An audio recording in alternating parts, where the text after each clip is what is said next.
예, 이건 뭐 꼭히 금융위원회 소감만은 아닙니다만은 우리 최정구 위원장님께 네. 금융당국을 대신해서 견해를 여쭤보도록 하겠습니다. 지금 삼성바이오로직스에 대해서 많은 분들이 지적을 하고 있습니다만은 저는 이것이 회계로서 과연 적정한 지적이었느냐, 분식 회계가 있었느냐, 그걸 제가 이 자리에서 굳이 따지면은 피장파장 될 것 같아가지고 이야기는 안 하고, 참여연대가 주문하면 거기에 따라가지고 금융당국이 그대로 한다라는 그 사실을 지금부터 지적하고자 하는 겁니다. 이해가 되시죠? 그러면은 이 구체적인 팩트부터 제가 한번 정리해 보겠습니다. 2016년 삼성바이오 상정할 때에 정선위가 한국공인 회계사회에 감리를 어떻게 문제없다는 의견서를 받았죠. 그럼 객관적으로 맞는 이야기죠. 예. 예. 그리고 또 같은 해 2016년에 재무제표를 포함한 증권 신고서를 금감원에 제출했고 적합 통보를 받았고 거기에 따라 가지고 삼성바이오로직스가 상장되었습니다. 그렇죠, 그죠? 예. 물론 그렇게 했는데 그 다음에 왜 바꿨냐 하면은 그때는 약식으로 했고 예. 별로 깊이 있게 검토하지 못했다고 이야기를 변명도 많이 봤어요. 자료에 보면은 네. 알고 보니 그렇지 않더라고 이야기하지만 어쨌든 그러는데 제가 지적하는 거는 바로 이 부분입니다. 2016년에 그렇게 해놓고 2017년 2월 13일 날 참여연대가 삼바 분식 회계를 특별감리를 요청합니다. 그러니까 2월 13일 나고 딱 한 달 있다가 3월 30일 날 금융감독원이 특별감리에 착수합니다. 이때 정권이 바뀔 것이 거의 확실시된 때였어요.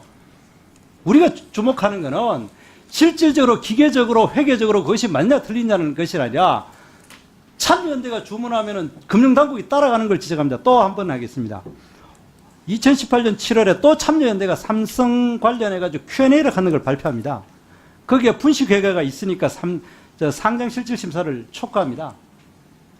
이게 바로 우리 여기 부위원장님 하신 정선이 11월 14일 날 고의 분식 결론이 있어가지고 주식 거래 정지를 시킵니다. 자, 이거는 형식적으로 참여연대가 주문하면은 금융당국이 따라가는데 그 내용에서 더 기막힌 사실은 그 논리조차도 어찌 그리 이 참여연대를 따라가는지 한번 보겠습니다. 처음에 2017년 2월 달에 참여연대가 삼바 분식회계 특별감리를 요청할 때 논리는 이랬습니다. 그 자회사를 왜 관계회사로 바꾸느냐, 그게 잘못됐다고 그렇게 분식회계라고 주장을 하다가 2018년 올해 7월에 이야기할 때는 그것이 잘못된 것이 아니라 애초에 삼성 바이오 에픽스를 처음부터 관계회사로 했어야 되지 않느냐, 그렇게 주장을 합니다. 그러니까 이번에 우리 부위원장, 존경하는 부위원장님이 그 정선위에서 결정할 때 그 문장을 또 그대로 받아옵니다. 제가 지적하는 바는 회계에 대해서 이렇게 할 수도 있고 저렇게 할 수도 있고 이렇게 저렇게 할 수도 있는데 어찌 그리 주문하면 한 달 만에 따라가고 주문하면 한 달 만에 따라가고 그 논리도 참여연대가 바꾸면 그것도 따라가는 거를 이런 거를 보고 우리 국민들이 정권에 따라가 바뀌지 않는다고 아무리 이야기도 안 믿는다는 거예요. 이해하시겠어요? 이 국민들이 왜 이 문제에 대해서 이렇게까지 분노해하고 그리고 그렇게 하는 것이 왜 문제가 되느냐? 예전에는 대충 봤는데 알고 보니 그렇더라. 그런 거는 변명이고 이 국가기관에는 권위와 체면이 있는데 어째 일개 그 시민단체 주장한다 그대로 따라가고 심지어 논리조차도 자기들이 그쪽에서 이 참여연대가 논리 바꾸면 금융당국도 논리를 바꿔가지고 그걸 또 따라갑니다. 이렇게 이야기를 하는 것에 대해서 문제를 제기하고 그거 하는 과정에서 체면도 암서고 이 자존심도 없고 그리고 또 그 8만 명이나 갖는 주식 투자자에 대한 이해관계도 아랑곳하지 않고 이런 걸 지금 문제를 제기합니다. 그럼 하나 더 지적할게요. 삼성바이오가 처음에 제가 할 때 제 자료를 쭉 찾아보니까 나스닥 상장하려고 그랬어요. 15년에. 신문에 발표도 그렇게 됐어요. 그러니까 그때 당시 한국거래소 코스닥 시장 본부 상무하고 이런 사람들이 이 삼성바이오를 찾아가지고 제발 코스닥에 상장해달라고 싹싹 빕니다. 그때 애국심 같은 거 이야기 했겠죠. 너희들이 그래, 한국에서 큰 기업이 그러면 되겠냐. 그래 이야기 했겠죠. 그러나 놓고 이게 뭡니까? 그리고 또 한 가지. 위원장님, 2분만 쓰고 내가 그만할게요. 2분 올려주세요.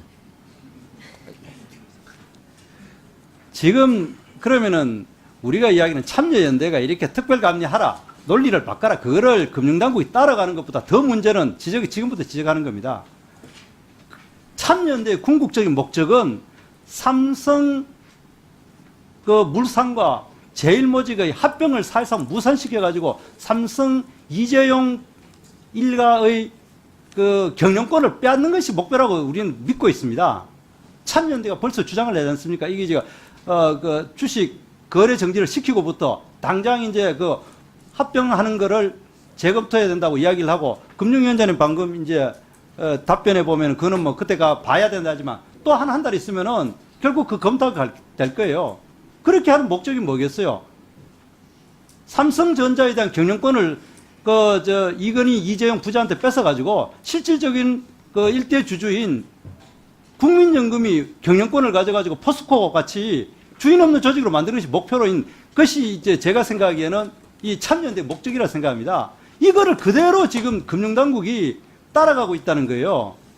그거를 우리 국민들이 정말 무서워하는 것입니다. 단순히 일개 기관이 뭐 삼성바이오로직스야 다시 뭡니까 그 회계 잘못돼 지적받아가지고 또 조금 있다가 다시 뭐 세계적인 기업으로 가면 되지만은 근본적으로 우리나라 최고의 기업을 이렇게 경영권을 사실상 뺏어오는 것에 지금 이 참여연대가 주장하는 것에 금융당국이 그대로 따라가는, 그걸 지금 문제를 지적하는 겁니다. 답변해 보십시오. 이상입니다.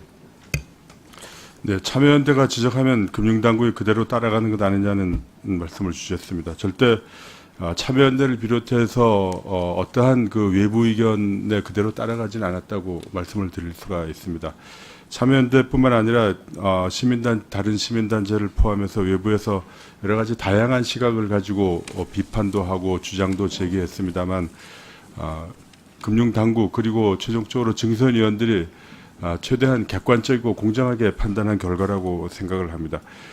참여연대가 주장한 내용 중에 나중에 금융당국의 판단과 일치하는 부분도 있고, 또 바깥에서 주장하는 내용이 사실이 아닌 것으로 드러난 부분도 많고 그렇습니다. 그래서 다시 한번 말씀드립니다만 여러 가지 주장이 있었지만 최종적으로 증선위는 공정하게 판단했다고 생각합니다. 네, 수고하셨습니다. 이어서 전재수 의원님 질의하십시오.